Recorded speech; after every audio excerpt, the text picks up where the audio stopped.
Hello guys, നമുക്കിന്നൊരു കപ്പ ബിരിയാണി ഉണ്ടാക്കിയാലോ? വേണമെങ്കിൽ എല്ലും കപ്പയെന്നും പറയാം. എല്ലാം കൂടി നന്നായിട്ട് കഴുകി വൃത്തിയാക്കിയിട്ട് കുക്കറിലോട്ട് ഇടുക. അതിനുശേഷം നമുക്ക് കുറച്ച് ഇഞ്ചി വെളുത്തുള്ളി ചതച്ചിടാം. പിന്നെ കുറച്ച് കാശ്മീരി മുളക് പൊടി ഇടുന്നുണ്ട്. കുറച്ച് നമുക്ക് ആവശ്യത്തിന് ഉപ്പ്, കുറച്ച് മഞ്ഞൾപ്പൊടി, പിന്നെന്താ കുറച്ച് കുരുമുളക് പൊടി ഞാൻ ഇടാൻ മറന്നുപോയതാണ്.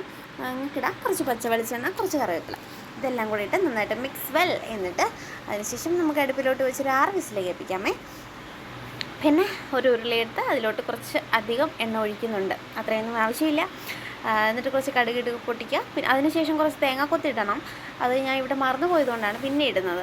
ആദ്യം സവാള ഇട്ടു, പിന്നെ അത് തേങ്ങാക്കൊത്തിട്ടു. ഇത് വാടാൻ വേണ്ടിയിട്ട് കുറച്ച് ഉപ്പിട്ടു. പിന്നെ അത് നന്നായിട്ട് വഴറ്റാം. പിന്നെ അതിൻ്റെ ഇടയ്ക്ക് കുറച്ച് അരപ്പ് റെഡിയാക്കുന്നുണ്ട്. അതിന് വേണ്ടിയിട്ട് ഒരു ടീസ്പൂൺ കാശ്മീരി മുളക് പൊടി, 2 ടീസ്പൂൺ മല്ലിപ്പൊടി, 2 ടീസ്പൂൺ മുളക് പൊടി, കുറച്ച് മഞ്ഞൾപ്പൊടി, കുറച്ച് കുരുമുളക് പൊടി. ഞാൻ ആവശ്യത്തിന് കുരുമുളക് പൊടി ഇടുക.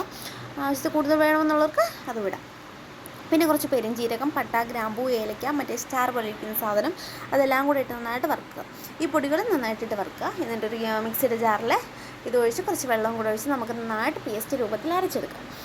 അരച്ചെടുക്കുന്നത് എന്തിനാണെന്ന് വെച്ചാൽ ഈ കറിക്ക് ഇത്തിരി കൊഴുപ്പ് കിട്ടാൻ വേണ്ടിയിട്ടാണ്, ഇല്ലെങ്കിൽ വെള്ളം പോലെ ഇരിക്കും. പിന്നെ കുറച്ച് കറിവേപ്പിലയും കൂടെ ഇട്ട് സവാളയിൽ കുറച്ച് ഈ അരച്ച് വെച്ചിരിക്കുന്ന അരപ്പും കൂടെ ഇട്ടിട്ട് നമുക്ക് ഇളക്കാം. പിന്നെ കുറച്ച് വെള്ളം കൂടെ ഒഴിച്ച് കൊടുക്കാം. അത് നന്നായിട്ട് തിളയ്ക്കുമ്പോഴത്തേക്കും നമ്മൾ കുക്കറിൽ വേവിക്കാൻ വെച്ചിരിക്കുന്ന ബീഫ് കൂടെ എടുത്ത് നോക്കാം.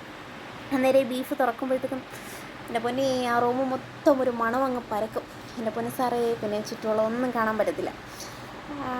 ഇതിലേക്ക് ഇങ്ങനെ കാണുമ്പോഴത്തേക്കും കളർ വ്യത്യാസമായിട്ടൊക്കെ തോന്നും. നിങ്ങൾ ചിലപ്പം കൊള്ളത്തില്ല എന്നൊക്കെ തോന്നും, പക്ഷെ അങ്ങനെയൊന്നും അല്ലായിരുന്നു. അടിപൊളിയായിരുന്നു. പിന്നെ ഇതിലോട്ട് നമുക്ക് ഈ ബീഫിൻ്റെ ബ്രോത്തും ബീഫും തട്ടി കൊടുക്കാം.